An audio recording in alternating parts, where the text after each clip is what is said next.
It's so nice, Jodie, to see that you're not actually in the bakery. I'm actually not. Yeah, it's a miracle. I wrote, yeah, out of the shop this weekend. Well, not this weekend, but yeah, for today. It's amazing. It's incredible. Are you in there 7 days? Always. I practically live there. I used to even have a bed there because sometimes like myself and my daughter would stay the night there because I was baking throughout the night. That's incredible. I mean, it's almost like going back to uni days or something, right? And like, or Yeah, you're in this tech startup where you just like are living yeah, there yeah, 24/7, yeah. building Couldn't something really great. escape. Yeah, yeah. And but actually, I'm going to ask you something here. You are an entrepreneur in all essence of the word of Yes. entrepreneur. You live and breathe Cielo Bakery. Mhm. You have lived and breathed it for a while, but Yes. have you been familiar with entrepreneurship or being self-employed from your family or friends growing up or when you were younger, or were you on a completely different direction? You wanted to Yeah, be an astronaut as a yeah, kid or yeah. something? I mean, I don't know. Yeah, well, as a child, I wanted to be a pop star, of course, and I wanted to follow that journey. I was an excellent pop star in the shower. I like the hits that I was banging out in the shower, incredible. I wanted to be, yeah, a singer. I was obsessed with like X Factor and Britain's Got Talent. And I'm not entirely sure how I've actually landed here. It's most mornings I wake up and I think, what am I doing? I wanted to be a pop star. How am I here?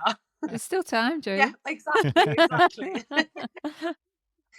It's true. Second career. Or there's like you could have like an open mic night on Fridays or It's a something good in one of the plan. bakeries and Good just do that. plan. But you want to be this pop star, but Mm, you're creative, obviously, yeah. because you are the foundation of all of the products and things that you bake out of the bakeries. Yeah. But I'm just trying to think, going back to who you were as a person, like this pop star, extroverted, social. I mean, you're not an introvert nerd sitting at home or anything like that if you want to be a pop star, right? But this creativity that you had back Mhm. then, even to sing and be expressive, maybe even how you dressed or whatnot, where did that come from? Um, honestly, I'm not really sure. I think really for me, a turning point in my life was after I'd had my daughter. So 10, 10 years ago, I always used to, follow the crowds and be very sociable, like in my teens, out all the time, working in clubs, working in bars, doing promote like PR for clubs, things like that.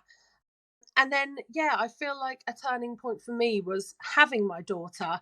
And probably within about a year and a half of becoming a mum, I decided that actually, like, I started looking for a job to get back into, and I decided actually, I want to be able to spend as much time with my daughter as possible. So why don't I think outside the box and think, how could I do that?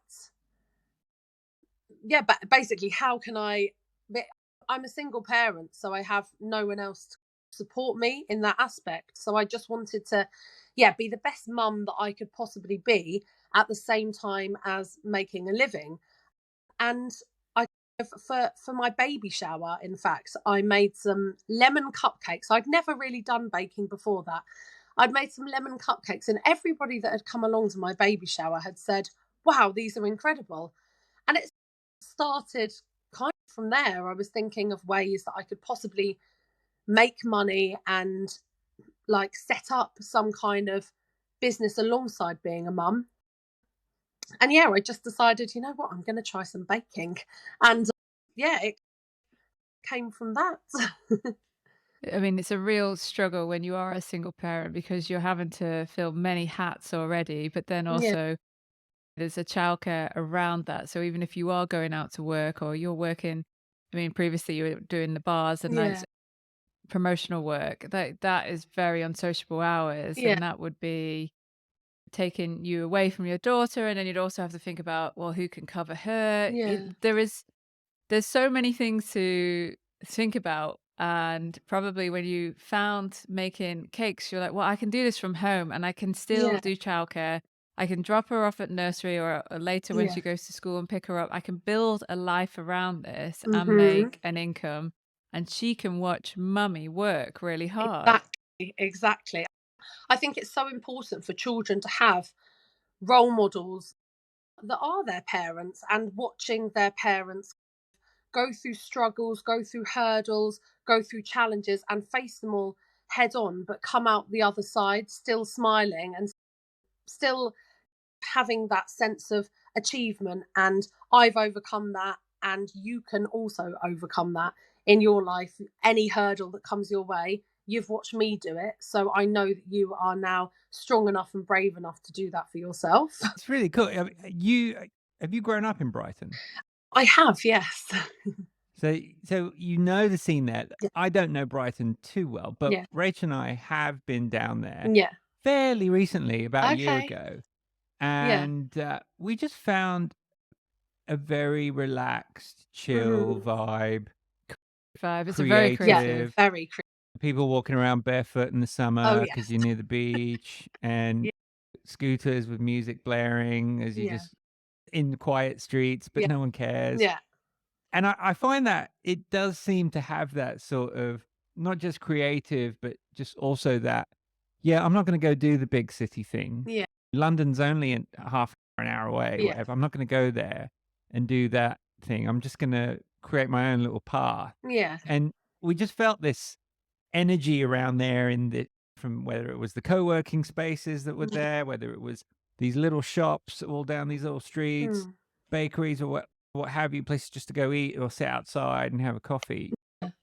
It just felt like a bit of an energy vibe It's very that quirky and very is quirky, yeah. alternative, but Sh- it's lovely. It always feels so safe and so, like, even if I go away, I like last week I went up to Norfolk for a few days with my family, and being there was lovely, but coming back it always feels so, I don't know, like Brighton is definitely where I feel most comfortable.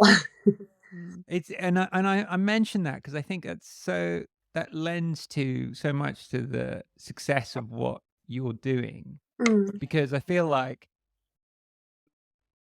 I mean, Cielo is your brand, and mm, that brand represents you because you've built it. But because you've grown up in that area, can things to the market, you know that market yeah, extra well. yeah, And definitely. it's not like you're just branching out into new markets and just testing the waters. Yeah, It's almost like you've catered what you create and the vibe that you have yeah, and the brand that you've created for that audience. yeah, And that community then can be built through that as a result. And I think that's just really cool. But yeah. I want to go back just a little bit more though to these lemon Oh, cupcakes. yes. Yeah. Because if you're not baking, if you hadn't baked before and Yeah. you do this, are you the type to be a bit obsessive about things?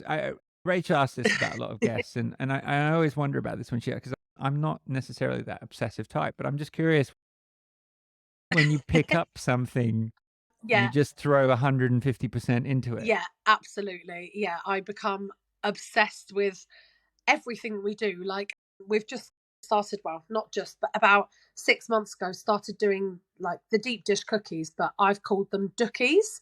So it's a mixture between like a deep dish cookie and a cookie. But I was obsessing over them for such a long time that I wanted to make them something that nobody else really does, because I want, like, everyone does deep dish cookies, but I wanted to make them really unique to us.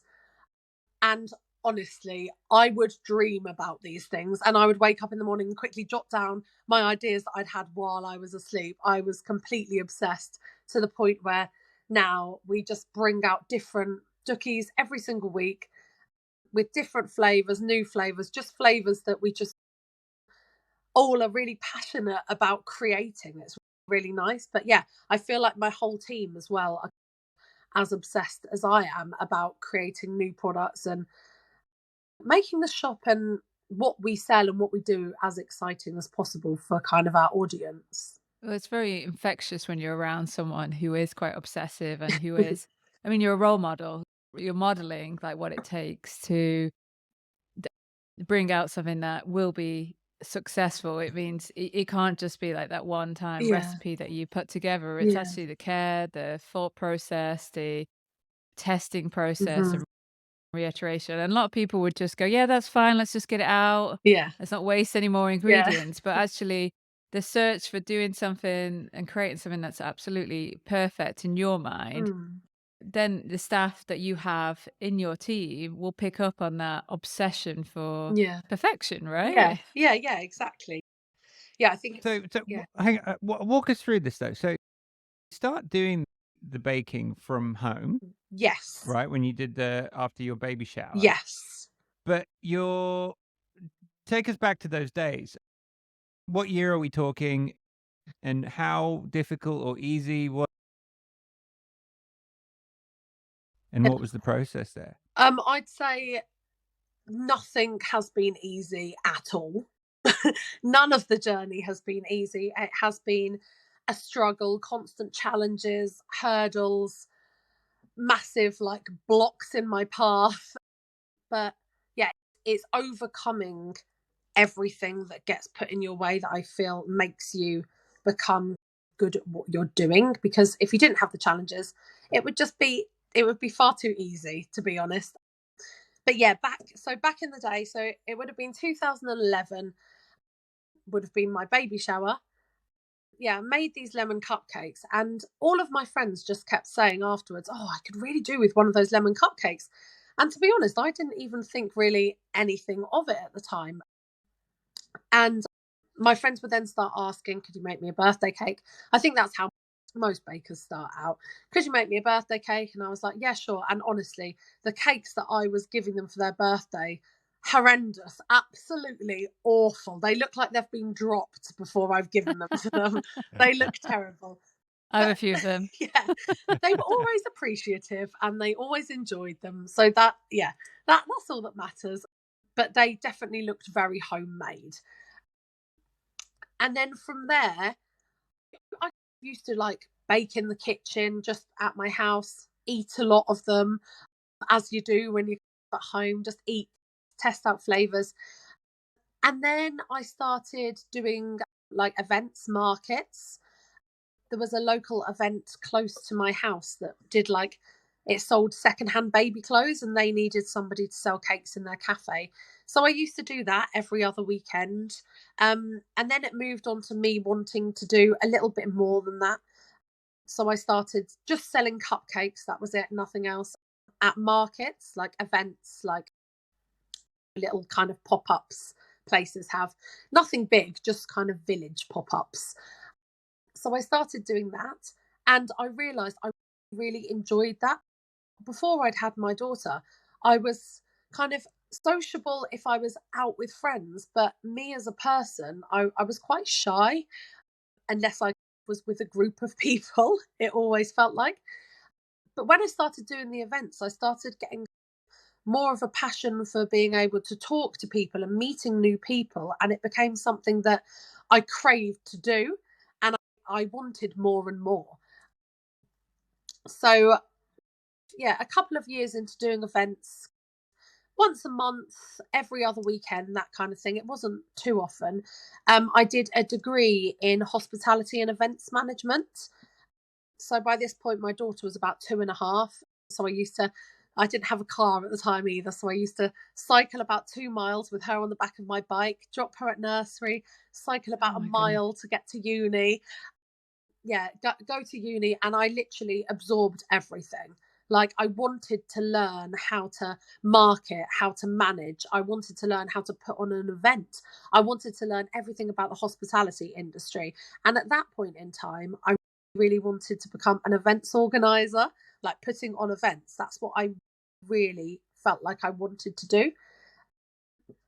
But after I qualified, no, after I got my degree, even, I I don't know, went back to cakes. I'm not entirely sure how it happened, but yeah, went back to cakes, did a lot more events. By this time, I knew more about kind of product marketing and how to sell a product more, make them become more aesthetically pleasing.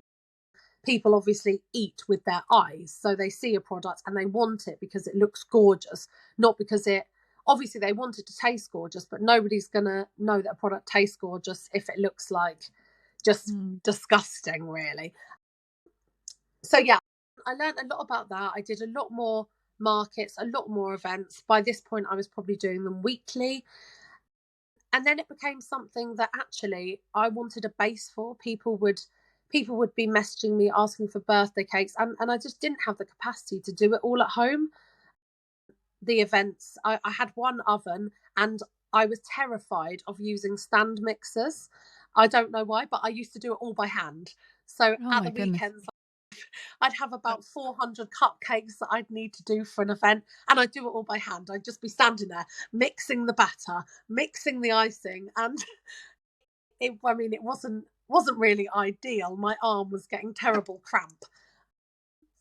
So yeah, I'd saved up by this point from events, and I just took a leap into kind of the unknown, really, and decided to open my first shop. So, Jodie, was the driving force along all of this time? Was it your daughter, like that Yeah. motivation to create a stable environment, stable income? Yeah. So that drive, that thirst for knowledge, like when you go to uni, then to want to learn, and then also to be promoting yourself, your brand, you're almost forced into it. Yeah. Perhaps if you hadn't had your daughter, you'd be not as 100% into it, but there's Yeah. this drive which is like, I have to do this. I have to sell this well. This is Yeah. my way out, Yeah. and this is the way I'm going to grow, and I want her to be proud of me.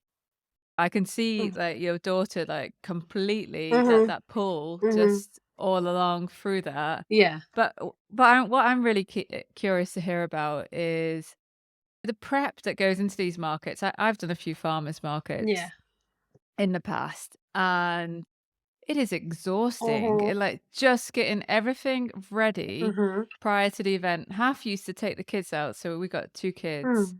So half used to take them over to my in-laws, Yeah. his parents. Before I was doing these events, they were quite young at the time. The kids were like 2 and 5 or something. And so I could just bake cupcakes, Yeah. macarons, Yeah. buttercream. It was just this massive prep, storing in the fridge, transporting it, hours and hours of work, which is quite Yeah. exhausting, right? Can Yeah. you talk through that process? Because I think sometimes you don't know until you take that leap into farmers market, then a second leap into opening the shop Yes. and the commitment around that too. I've always been one for taking risks and for wanting to gamble on wanting to gamble and take a chance. Whereas the rest of my family would always be like, absolutely do not do that.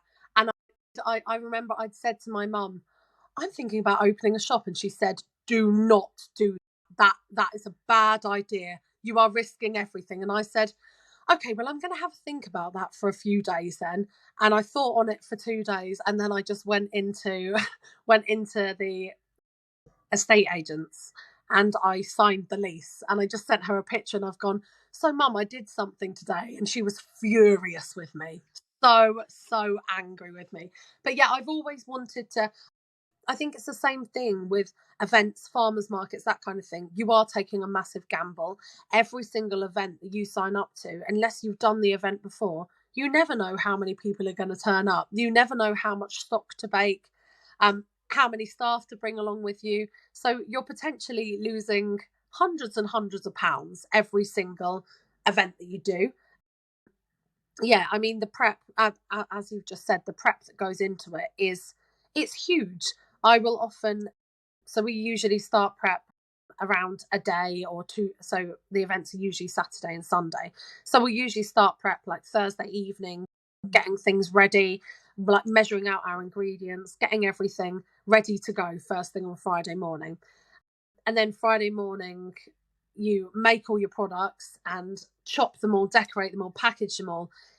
It's a huge kind of production line, yeah, process that you go Never through. mind all the washing up that goes Oh with yeah, it. and my dishwasher's just broken as well at the Brighton shop, so it's all hand washing everything. But yeah, like getting everything ready. You never know with an event, how busy it's going to be. So you can do your research, but I mean, we had a festival that we did last year, and usually we do the same festival down here as well. But we had it's a Brighton fest. It's a food festival that comes to Brighton, and when it comes to Brighton, it's hugely busy. It's really nice because it's a local event. A lot of people know who we are. It's lovely to see familiar faces. But I thought last year, well, because it's such a good event for us to do in Brighton, what we'll do is we'll follow it to Chelmsford. So we went with the event to Chelmsford, and I took along a member of staff with me and my daughter. I booked us a hotel for the weekend. I was like, this is going to be a holiday as well. This is fantastic. And that's about, just so people know, that's probably what, 3 hours from you? Yeah, it's a long way. Packed the car up with all the stock. I'd been told as well that the hotel had a cool room, so we could leave everything up there. And I think it was on the Thursday, I'd looked at the weather forecast, and it was forecast to be the hottest weekend of the year. And I was just thinking, oh my God, everything's going to melt. I have made so much stock, and I'd made lots of things like cookie pies, which are just full of, like, if you cut into one of those, they're just going to collapse like a pancake if they get hot. So I'd driven it all up there. We had the aircon on freezing cold. We were all just sat there shivering, like it's freezing. I didn't want anything to melt. Yeah, and we got to the event and laid everything out. And within 45 minutes of the event opening, I just said, we have to go. We'd had one customer, and I just thought, all of this stock is going to be completely melted and wasted if we put anything else out. So we just upped and left and came back home again. But obviously within that, you've had to pay for the event, you've had to pay for the hotel, you've had to pay for the transport. There's a lot of outgoings that you have to pay out for and risk every single time. It's a massive gamble. So but not recovered as well. Yeah. That I mean, pulling that stock out, at least that gave you an opportunity to resell it back into your shops or do something. But I mean, it's a really hard decision. We did the farmers markets in the winter, where it was very cold, like standing there for like 4 hours. I had a whole new appreciation actually of people who do events and the work that goes in just to set up that stand at 6 in the morning or something. But I know the thought was going through my head of summer, how do we do those? And you got wasps and flies and other things to work around. So I mean, it's just just hearing those kind of stories, because you only really know that when you go through it yourself. When you're walking around a farmer's market, you're not thinking, how long have they been there today? Yeah, exactly. When you decided to go and set up shop for the first time, though, and you signed the lease and obviously impressed your mother quite well with that.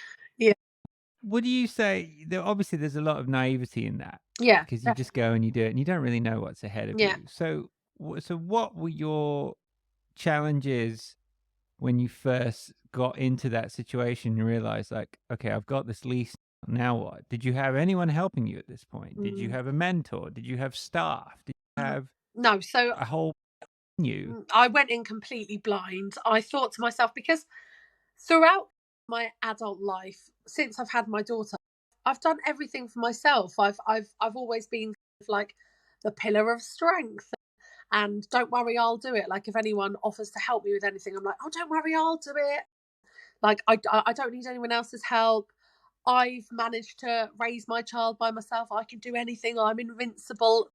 That's how I felt. So I've kind of got this shop. I've been given the keys. I've opened the door, and I've just thought to myself, I've just sort of sat on the floor, and I have thought for a second, what have I just done? Because it's scary, but scary things are put there to challenge you, and I do love a good challenge. So yeah, I had one person that I'd known through doing events. And I contacted her, and she could bake as well. I contacted her and I just said, hey, I'm opening a shop. Would you like to come aboard with me and become a baker with me? And she was like, oh, yeah, absolutely. Thank God. Or else I would have been doing that by myself. But she said, yeah, I'd love to. So, yeah, she started with me. She's still with me now, 4.5 years later. She now manages our other shop in Hove. So, yeah, it was just us at the beginning. I didn't have a front of house. I didn't have anything. So we were just baking. We didn't know what to expect. You look at Brighton, and I'm familiar with Brighton. Obviously, I've been here forever. And I'd done some market research. I'd been around other cafes, shops in the area, to see what products people were selling. I wanted to have a really good kind of USP. I wanted to have something that nobody else had. And I wanted to make our cake stand out from the rest. I don't really so much see it as kind of competition if other people have cake shops around Brighton. I think it's really nice, and on my days off I will absolutely go to other people's cake shops and sit there and eat cake, and it'll be lovely, and I'll compliment their work as I feel like a lot of other cake makers would come to my shop and compliment what we do.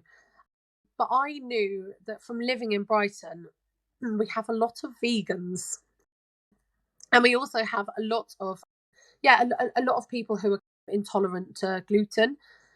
People like that. So I wanted to make sure that we had cakes that would be available for everybody. So not just do dairy cakes. I wanted to make sure that we could offer dairy free cakes, that we could offer gluten free cakes. At the same time, obviously we can't 100% that they are 100% vegan or gluten free. We do work in a kitchen that handles both, which is what we always tell our customers. But we use different equipment. We're extremely careful. Like, different sides of the kitchen are used for different products.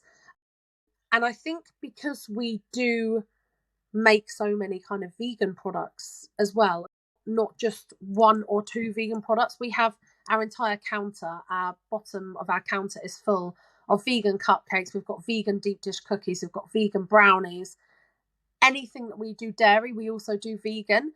And I think that is our USP really in Brighton. It's what makes us attractive and stand out really to, like, yeah, if you go into a cafe, you've usually only got one or two kind of vegan options. And I just wanted to make it more accessible so everybody could have an option and have something, delicious to eat. Were you getting requests before the cafe in terms of from people for birthday cakes or whatnot for a vegan option that gave you that indication that there might be that demand as well? So that was actually my mum that decided that I should do vegan things. I had said to her, absolutely not. She just kept saying to me, you need to offer vegan products, because at the time, I mean, people being vegan was a big thing, but now it's obviously boomed. Everyone is a vegan. Like, I try and be vegan as much as I possibly can. The only thing that I can't stop eating is chocolate. It's awful. I just can't stop. But other than that, I call myself a vegan because I don't eat anything else, dairy. But yeah, at the time, obviously, it would have been a lot simpler for us to just offer dairy products, and it just would have been a lot simpler.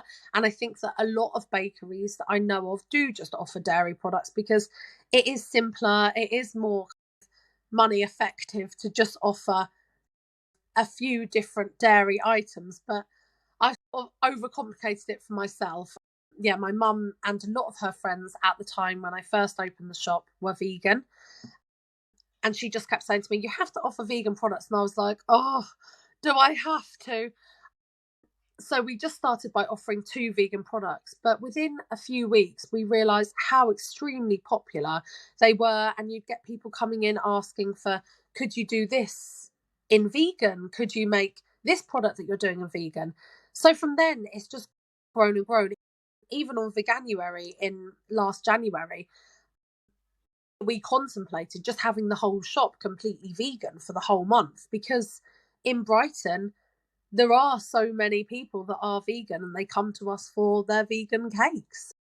And to be honest, I can't even tell the difference these days. You have a vegan cupcake and you have a dairy cupcake next to each other. And obviously I would be able to tell the difference. But if you were to blindfold anyone else and do a blind taste test, I doubt they'd be able to tell. It's such good words of advice about finding something that's your unique selling point Yeah. and how you're going to stand out from the crowd. And it's interesting that you found that very early on as well, even Yeah. prior to opening up your shop. Like, how am I going to stand out? Mhm. What's different? What are people looking for? Buying behaviors and doing your research so that when you did open the shop, you were prepared for that. But Yeah. the preparation probably in the shop, I mean, I don't want to glaze over that too much Mm. because I think there's an enormous amount of late nights Yeah. and pressure and stress and understanding. I mean, we were talking about farmers markets at Yeah. one-time event. Yeah. You're talking about your daily stock levels of Mhm. what you need to have, how often you need to have them, and how often I need to order in Mm. ingredients. Do I have enough chocolate? Do I Yeah. have enough flour? We're running out. Mm. How did that must have been just this massive learning curve Mhm. for the first year of your bit. And I'm sure we were talking earlier on about you having a bed Yeah. and one for your daughter. Yeah. I mean, it's a reality, Yeah. right? I'm sure that. Can you talk through that Yeah. those very early days? Yeah. So I knew nothing. I was completely going into that completely blind. I like the knowledge that I have now on having a commercial premises are vast compared to what I knew then. I honestly thought it would be as simple as getting the keys, designing it however I wanted it inside. And obviously, I'd put some prior thought into how I would like the shop to look, and maybe popping a couple of ovens in the fridge. I didn't realize everything else that I would need. There is so much that goes into opening a business, just like things like getting licenses for putting an A board on the street, or obviously everyone knows that you have to have your kitchen checked, but you know it's a long process. People think that people get like the 5-star food hygiene level on the door. People think, oh, that's so easy, it must just be because the kitchen's clean. It's not easy. You have to kind of fill in all your forms every single day of what's gone wrong. You have to have full ingredient list for every single item that you put on the shelf. It's so whenever we think of inventing something new, it's not as simple as, oh, let's just whip this up and pop this on the shelf. It's, hang on a second, what have you put into that product? I need to write down every single thing. Now I need to go home. I need to type it all out and make sure that we have that available if somebody comes in and says, hello, what exactly is in that product? It's, yeah, it's a lot. That's, yeah, A lot of admin rather than just the yeah, baking, right? So there's a yeah, lot of yeah. never mind like the physical hours baking and churning, Yeah. there's the administration There's, time and just yeah, keeping on top of all the health and safety checks there's and so much more to it. It looks lovely when you see it on social media and you look at other people's baking pages and you think, wow, that looks so lovely. What a dream job to have. But it is a dream job to have. I absolutely adore it. I'm extremely passionate about it still. And it makes me smile. I walk into the shop in the morning and I'm like, this is mine. This is amazing.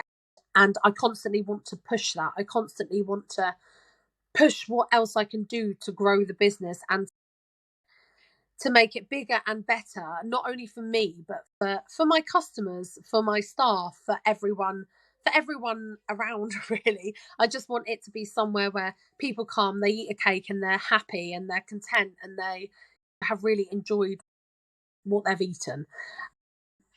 But yeah, there's so much more to it. I can be sort of, I'll drop my daughter to school in the morning. I'll go straight to the cake shop. I'll be there for about 9, and then I'll be there till 2:30 when I have to go and collect my daughter. I'll then bring her back to the shop until about 6 or 7.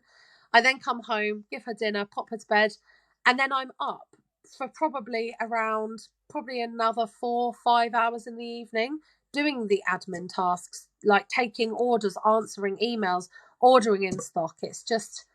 It's a really long process that I think looks very glitzy and glam and just lovely and delicious online on social media, but behind the scenes it's a huge task, and especially for kind of one person.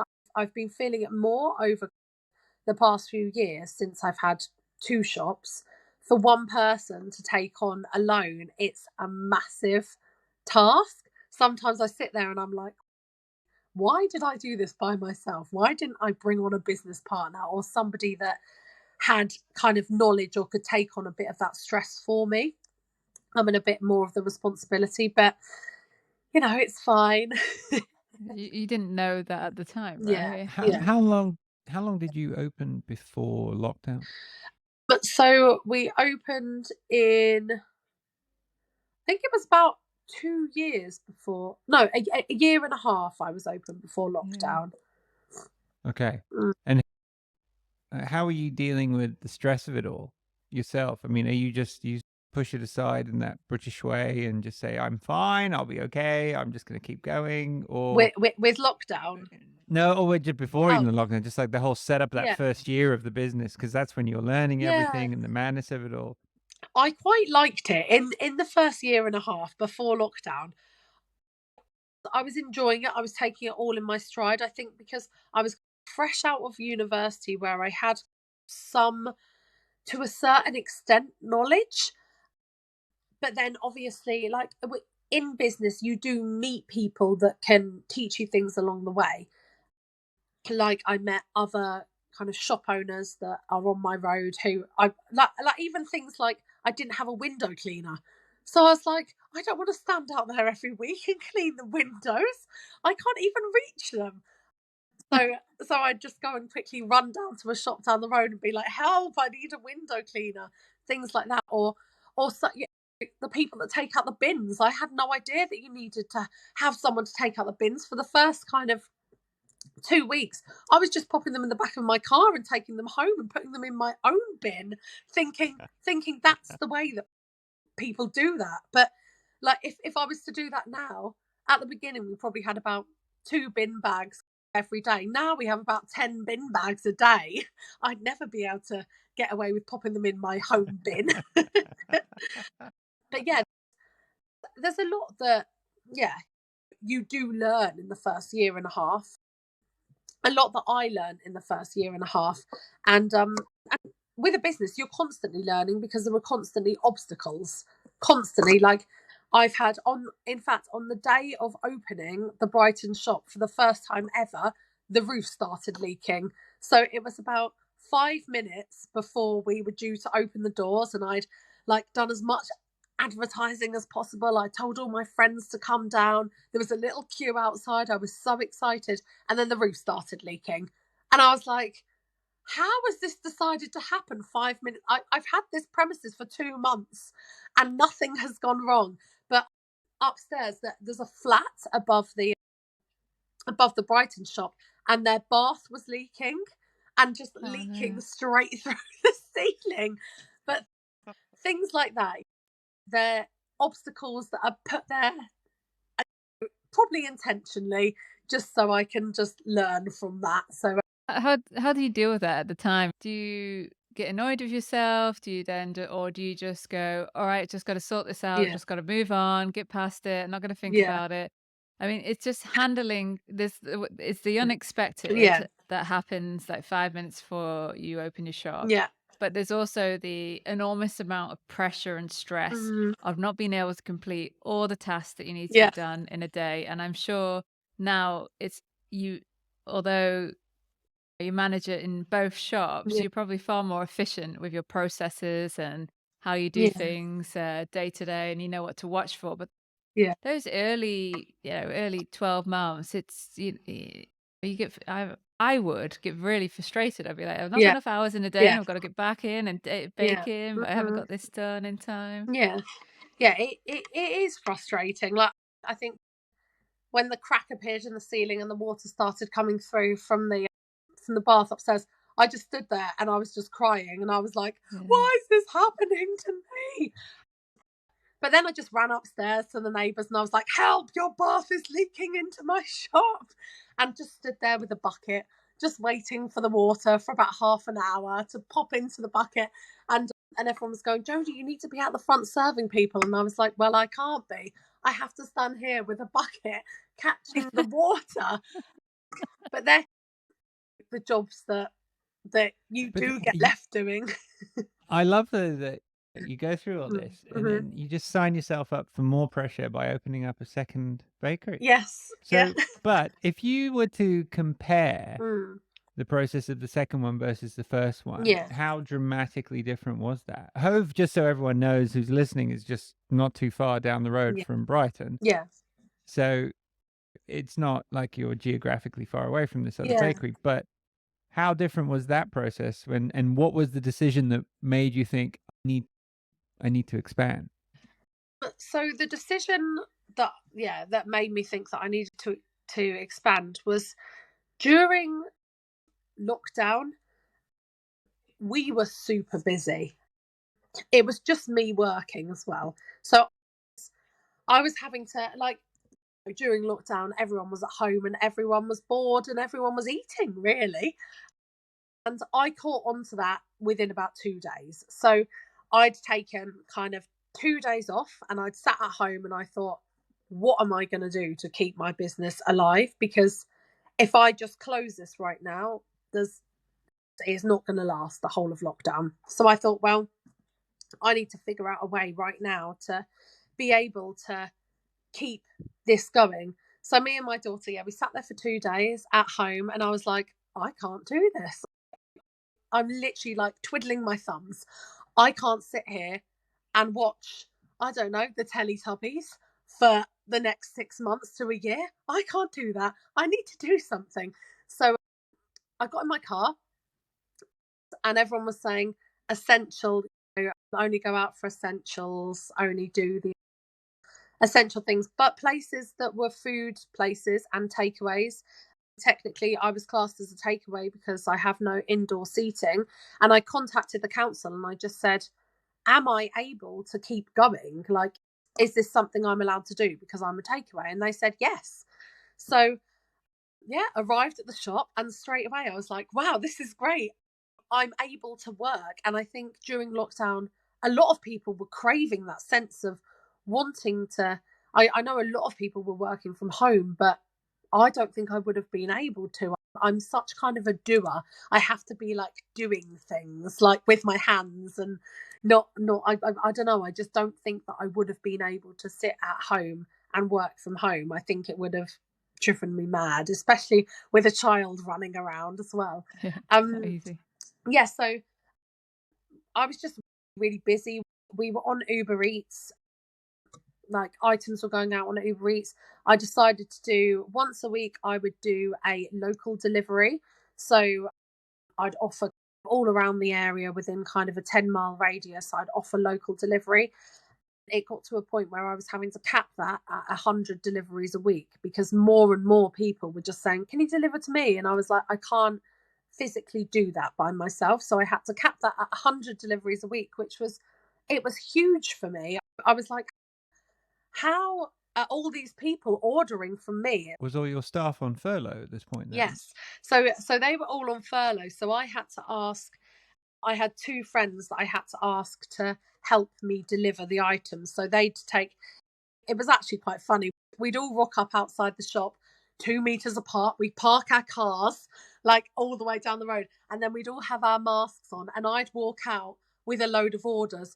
And I'd say, stand back from your boot. And I'd just place them into the boot with gloves on as well. And then I'd step back and then they'd step back into their car and then they'd drive off and do those deliveries. Like, looking back on it now, it was all quite funny, really, just to, I think if there was a video of that now, it would look very peculiar. But at the time, it was real life.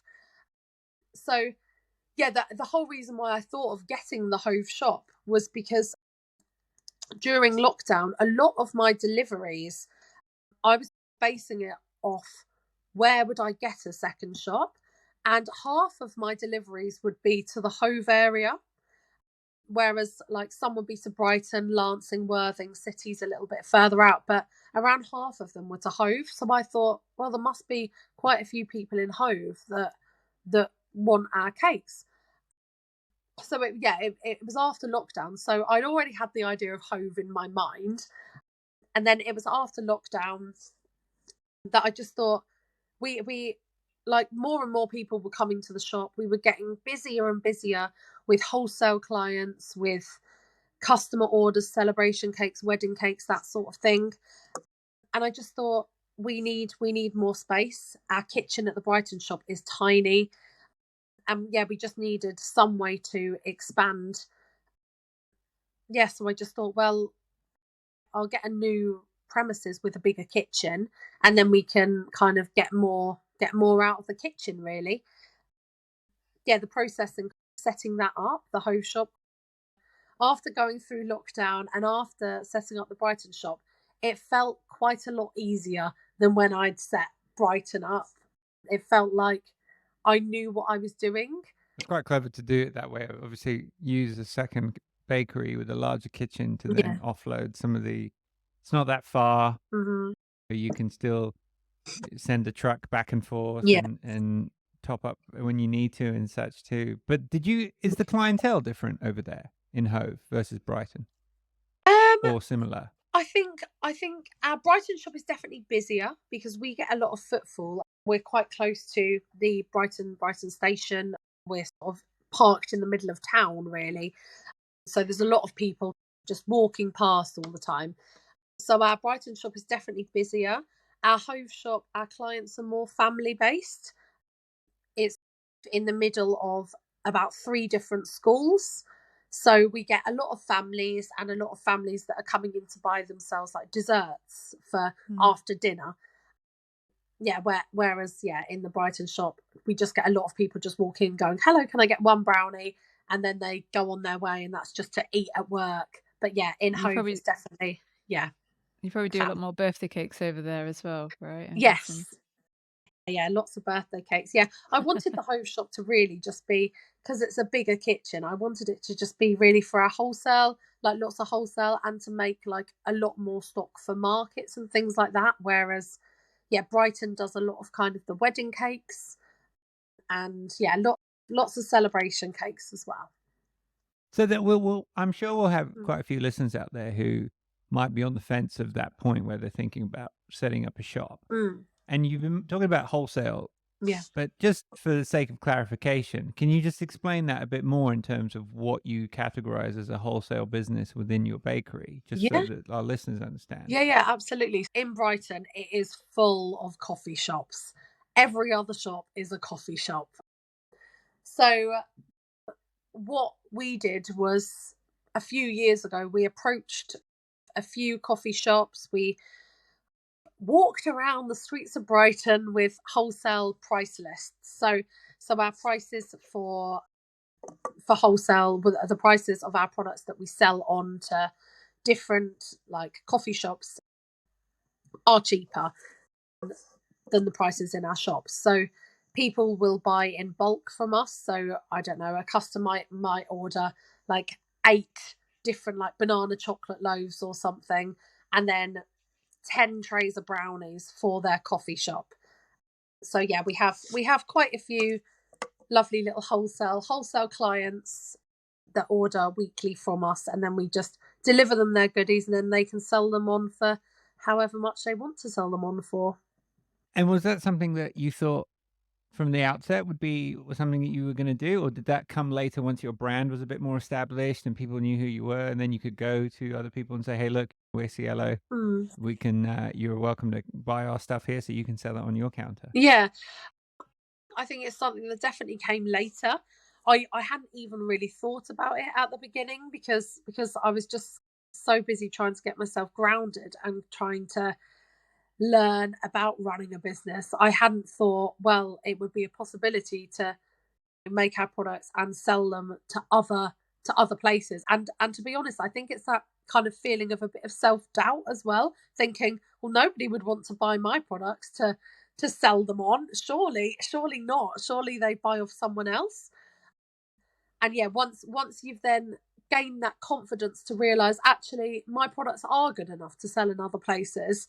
Like people actually want to buy my products. Yeah, then it was a case of going, okay, well, let's walk around and see if anyone actually wants to see a price list or anything like that. And yeah, to my shock at the time, yeah, quite a few people took our wholesale lists, and yeah, from then we've got some nice wholesale clients. Do you also do corporate as well, Jodie? Yeah, so we have big companies, like we're quite close with Amex in Brighton, and they often will order lots and lots and lots of cupcakes. And yeah, there are a lot of companies locally. Like there's some, it's a very Brighton thing, but there's a company around the corner that does Cake Wednesdays, and I believe that they're just a big co-working office that on Wednesdays they open up the lobby and have cake, which I think That is sounds amazing. fantastic. What the heck? Need Yeah. to pop down on a Wednesday, I think. Yeah, But exactly. has it been really important for you to have multiple revenue streams, so Yeah, you're not entirely reliant on what gets sold in the shop, either shop day to day, that you have these like weddings, you have birthday yeah, cakes, you have corporate, you have wholesale. I know you do wedding cakes yeah, and you do postal treats, right? Or other things, but yeah, I guess some of them would have come about during lockdown, like the yeah, postal treats, etc. But yeah. just having these different revenue streams, has it been important for you from a business perspective in regards to planning and growth, etc.? Yeah. Yeah, definitely in regards to growth, definitely. I think as well, because in Brighton, it not only in Brighton actually, if you have a cake shop anywhere, you're Yeah. never going to be 100% secure on the fact that you're going to get X amount of customers every single week that will then cover your overheads. Because I always feel like with cakes, it's very reliant on weather. So when it's a dark grey day, we get so many customers. However, if it's like raining, we'll have fewer customers, but then we'll make sure our Uber Eats is on. So people will then order off Uber Eats. Brighton in the summer is obviously super, super sunny. It's really, really hot. Well, not at the moment.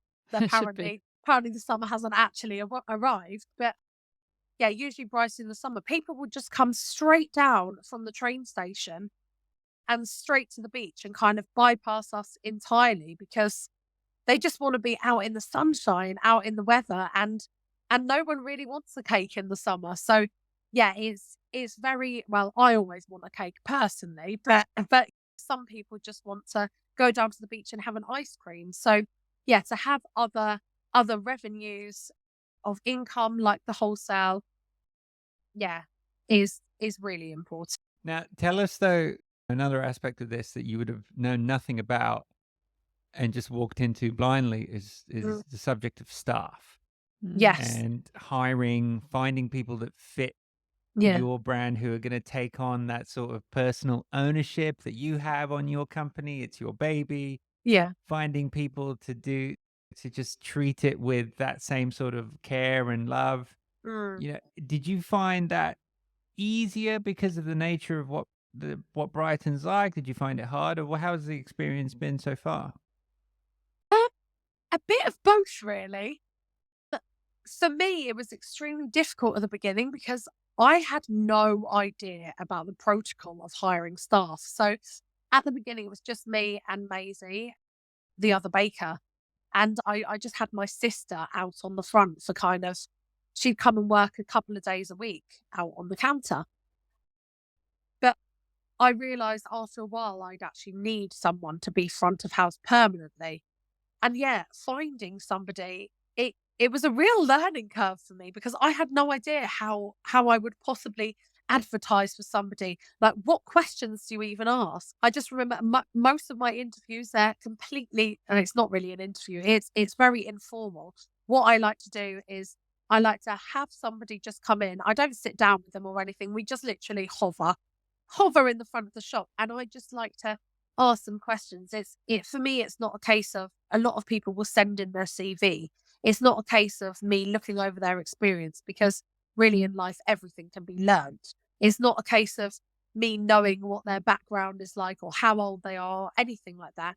It's about talking to somebody and establishing whether they would be a good fit for not only the company, but to fit in well with the rest of the team that we have. I think that is really, really important. We're not so much a professional team, we're more of a family, and we have each other's backs, and we really, really get on as well. And I think that, yeah, it being my business, it's been really nice for me to be able to pick who I want to have as part of the team. I've always found it scary before in kind of like, well, really like the corporate world, where you go in for an interview and you have to be all suited and booted and they ask you terrifying questions and you just put on the spot, sweating, shaking, all sorts. I've always found that terrifying. So I just like to create like a really, really relaxed, nice atmosphere when people come in, so we can just have more of a chat and I can establish whether I would get on really well with them, the rest of my team would get on with them, and whether they would be passionate enough to carry kind of my passion for the business forward. Do you give them sort of a trial? Like, do you bring them in for a day or for half a day or something just to see how they get on, or is your instinct a bit better than that, where you can just tell? When we advertise jobs, so I've actually just advertised a job for front of house a couple of weeks ago, and we get so many applicants because that everyone likes cake, I think. But we get a lot of applicants. So initially I just have people in, we have a chat, and then I probably squish it down to about 5 people or so. And then I will have them come in for kind of half an hour and do a trial shift. I do find it really hard though, because I hate saying no to people. So all these people that come for a trial shift, in my mind, I'm like, shall I just hire them all? And then I think, God, I can't even afford them. And what would they even do? They'd all just be stood there staring, not even being able to serve anyone. But yeah, I find it very difficult to say no to new people. Have you ever got it wrong, Jodie? There have been a couple of times Yeah. that I have got it wrong. Yeah, where people come across as quite confident during like me talking to them, whereas then I'm watching them serve customers and there's not really much going on there. I always really like it when customers come in and my front of house is very warm and very like kind of like addresses them as if they were a friend. Hello, how are you? What are you up to today? I love your scarf. Just like having a proper chat with them rather than, hello, what can I get you? I don't like that kind of thing. So yeah, I like it to be very warm and like you're in a nice place when you come into the shops. It's a really nice way to think about it. An extension of your living room or your kitchen or something like that. Yeah. And it just makes people want Yeah. to come and hang out. I'm sure you must have people who come, fire up the laptop and just sit there. I don't know if you offer like free Wi-Fi or anything like that, but just give them a reason to hang out and just stay, Yeah. and they may bring people, they may order several times. When Yeah. you've got that, if you have the space for that, then Mm. you're building that community in other ways, Yeah. which is really nice. Yeah. I think it's totally fascinating. Also, I feel like it still sounds like you've still got plenty of room to grow, because you could it's not just necessarily the products or the avenues of, you've got other ways to bring in more revenue. You could maybe you may decide that the Brighton shop is either too small and you get moved to another Brighton place, or you add a second one, or there are other events that you can do, Yeah. collaborations with other companies. It sounds like that A you're London still, Cielo. yeah. I mean, it's just like we're still in the beginning stages of this, is what it seems Yeah. like. And Yeah. you found your feet in some areas, and in other areas you're still working it out. Does that sound right, or Yeah. do you feel like you've got it to the nice enough point now? Yeah. I feel like I always think to myself, well, maybe one more wouldn't hurt anyone. And 3 is my lucky number, so never say never. But yeah, I always it's strange because I feel like it's not only in business, it's in life as well. Once you get settled with something, you constantly want to push yourself to achieve just a little bit more. That's what it felt like when I had the Brighton shop. It was established enough for me to think, hang on a sec, like this isn't challenging me anymore because I've only got one shop at the moment. I don't feel challenged enough. I'm going to push myself and open a second shop. And yeah, I'm sure that when the second shop gets to that point for me where I think, well, it's getting a little bit slow for me right now. I need to push myself again. I'm sure when I get to that stage, yeah, other things may Yeah. come. I don't think you'll stop. I think you're that kind of personality that's always on that first to learn and grow and develop Yeah, yourself and do. So when you yeah, get to a stage where it becomes comfortable, it becomes a bit monotonous for you yeah, then. And it's like, okay, well, let's find yeah, someone to do that, and I can go off and learn something new and grow the business in different yeah. directions or whatever. I'm sure you will never sit still. But I guess one thing that I really am curious to know is, are you on your own managing all of this, or do you have a partner, or do you have a business partner, or is your I think your sister's quite heavily involved, helping you a lot with the admin side of it Mm, too. So mm, who do you lean on? Because there's a lot of stresses that are going yeah, into this daily. yes. That It's just me. It's me doing everything actually. Yeah, I had my sister did help me for a few months. She helped me for about 6 months doing kind of my emails and mm, admin things. But yeah, that wasn't really working very well. There's something weird about working with family that doesn't really work very well. Yes, so we decided that it's best that she just comes with me to events instead. that's fine. At least it was amicable. Yeah, yeah. So yeah, it's just me, and it does get extremely stressful and extremely full on at times. Yeah, sometimes I'm like, I just need to sit in a dark room and just think about what I can do at this stage. But yeah, And I mean, you're open 7 days a week? so 6 days a week at one of 6 the days. Okay. shops, yeah, and 5 at the Okay. other. Yeah, so Yeah. it is full on, but I think that when you love something enough and when you're passionate enough about something, like for me, a lot of the time, it still doesn't even feel like a job. It doesn't feel like I wake up in the morning and go to work. It feels like I'm going to go and hang out with my friends in the kitchen and do something that I love. I feel like baking for me has become really therapeutic. Like if I'm in the kitchen by myself at one of the shops and my staff have gone home for the evening, I love just whacking the old Alexa on to like volume 10, popping Adele on and just really just singing at the top of my lungs and baking. I love it. Yeah. And I enjoy doing that. And I enjoy getting creative with the cakes and the celebration cakes and the wedding cakes. It's something that I have a real passion for still. And I think that if I was to ever lose that passion, that's when I would find the stress all too much. But as it is, and as it has been since the beginning, I still love what I do. And I'm still very, very much in in the learning stages still and It's loving every it, second. it's such an important lesson, and it's something that comes up quite a lot actually. That to stay in it for the long term, it's that passion. You have to be passionate Yeah, about what you're doing and what you're yeah. growing and what you're delivering, because if you don't have that in whatever business that you go into, Mm, it is going to become really stressful because yeah, businesses are not easy. It's not yeah, all glossy and yeah. what we see on Instagram, there's a lot of grind behind it and a lot of Mhm. resilience and grit and determination and Yeah, digging deep. And yeah, although you have those highs that go with it, yeah, there'll be something like you said before, there'll be something that just comes and slaps you around. You get one yeah, success, and then the yeah. next day you've got something that brings you back down to earth. We have come to the end of our lovely little chat, and But I feel like before we do that though, we yes. didn't even call out how we originally found Of Cielo course. Bakery. Like there's a little bit of history here.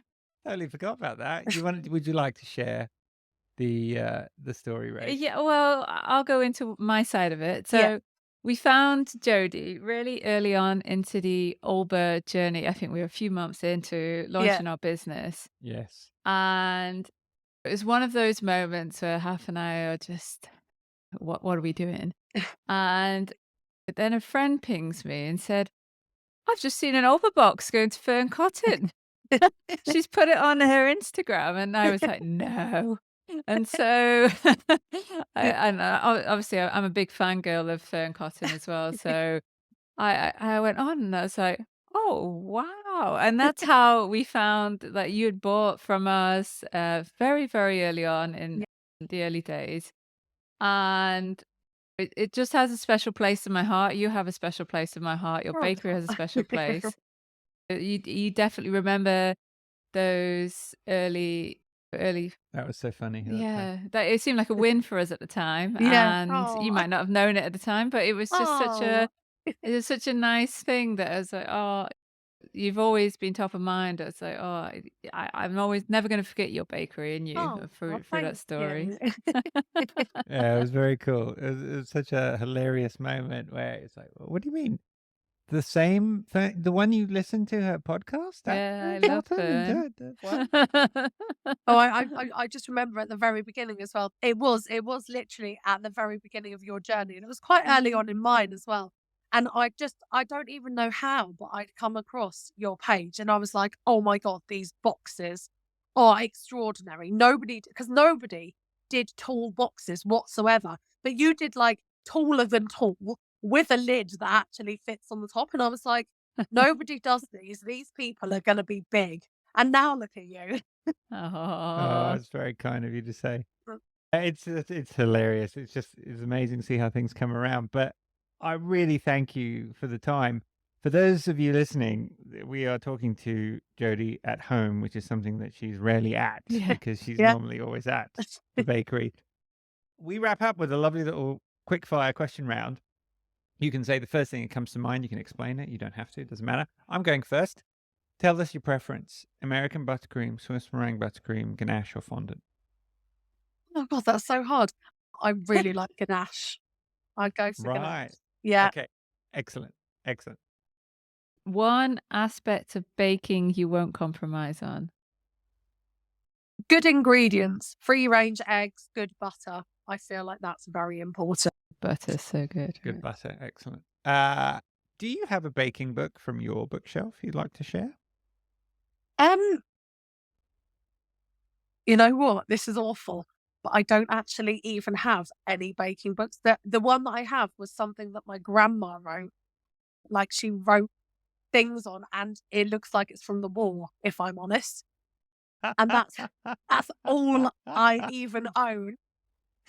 You are not the first to tell us this. Honestly, we've had some people who have, a library in their Yeah. house of baking books, and some people who Mm, don't have any at all, and it's YouTube. So it's yeah. completely fine. No problem.